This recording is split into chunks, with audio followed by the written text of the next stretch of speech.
ఎలాగంటండి 6వ వచనం, పాటుపడిన వ్యవసాయకుడే మొదట ఫలములలో పాలు పుచ్చుకొనవలసిన వాడు.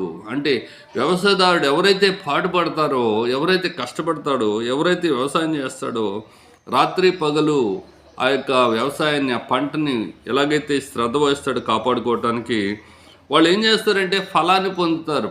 మొదటి ఫలంలో ఏం చేస్తారు, వాళ్ళు పాలు పుచ్చుకుంటారంటారు.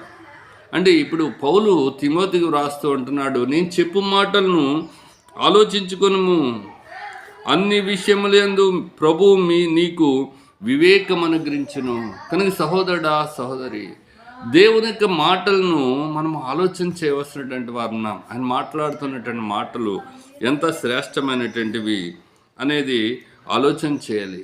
రెండవది ఏం చేయాలి, 8వ వచనం, నా సువార్త ప్రకారము దావీదు సంతానములో పుట్టి మృతుల్లో నుండి లేచిన యేసుక్రీస్తుని